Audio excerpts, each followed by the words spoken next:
देश के 3 राज्यों में असम, केरलम और पुदुचेरी की 296 विधानसभा सीटों पर वोटिंग शुरू हो चुकी है। और इस बीच एक बड़ी खबर आ रही है कि केरल में 70 साल में पहली बार कोई सीएम हैट्रिक के लिए चुनाव लड़ रहा है।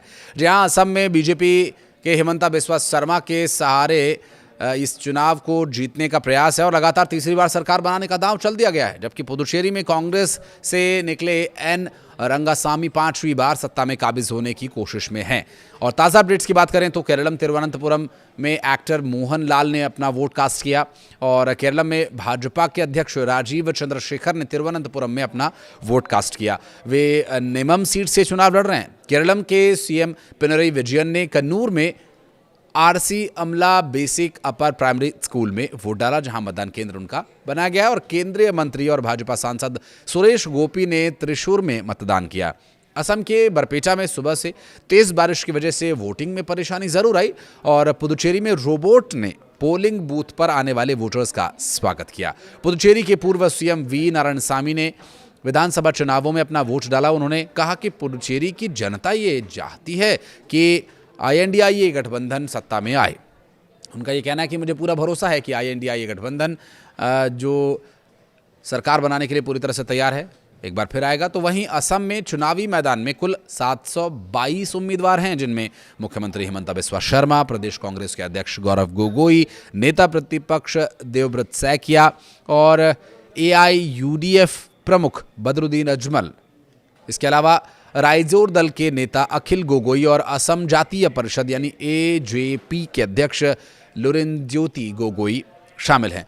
सुबह 7 बजे से मतदान की प्रक्रिया शुरू हुई है और ये शाम के 5 बजे तक चलेगी, मसलन 6 बजे तक भी। और फिर चूँकि 5 बजे गेट बंद हो जाएंगे तो उसके बाद कुछ एक जगहों पर 6 बजे तक भी वोटिंग होगी। वहाँ की परिस्थितियों को देखते हुए ये चुनाव आयोग की तरफ से निर्णय लिया गया। ऑफिशियल टाइम 5 बजे तक का ही है।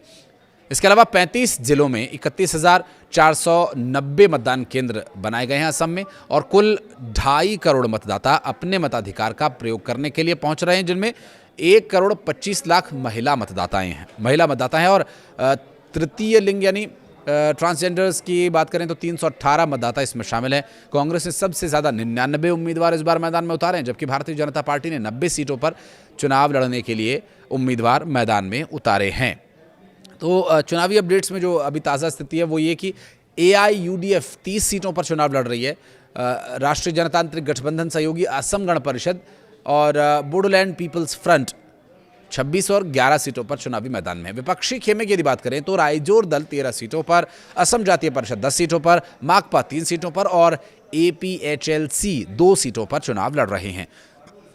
अन्य 2 दलों में 18 सीटों पर आम आदमी पार्टी, UPPL 18, तृणमूल कांग्रेस 22 और झारखंड मुक्ति मोर्चा 16 सीटों पर चुनाव लड़ रही है। जबकि 258 निर्दलीय उम्मीदवार भी चुनावी मैदान में हैं। लेकिन इस बीच अगर वोटर्स की बात करें तो कई जगह पर ऐसा भी हो सकता है कि उनका नाम मतदाता सूची में नहीं हो, तो क्या करें? अगर आपका नाम मतदाता सूची में नहीं है तो किसी भी दिशा में वोट डाला नहीं जा सकेगा, क्योंकि आपका वोटर लिस्ट में नाम नहीं है। तो चुनाव आयोग के नियम के अनुसार किसी भी ऐसे शख्स को वोट डालने की अनुमति नहीं है जिसका मतदाता सूची में नाम ही नहीं है। अगर ऐसे लोग जबरन वोट डालने की कोशिश करते हैं तो उनके खिलाफ कानूनी कार्रवाई भी की जा सकती है। चुनाव आयोग के नियम में टेंडर वोट का प्रावधान है। इस नियम के तहत मतदान केंद्र पर पहुंचने के बाद अगर आपको यह पता चलता है कि आपका वोट पहले से ही किसी ने डाल दिया है तो आप टेंडर वोट के जरिए उसे चुनौती दे सकते हैं। ऐसी परिस्थितियों में आपका मतदान केंद्र पर मौजूद पीठासीन अधिकारी से शिकायत करना जरूरी होगा और पीठासीन अधिकारी आपसे जुड़े दस्तावेजों की पूरी जांच करेगा। ये जांच की जाएगी कि आपने जो दावा किया है क्या वो सही है।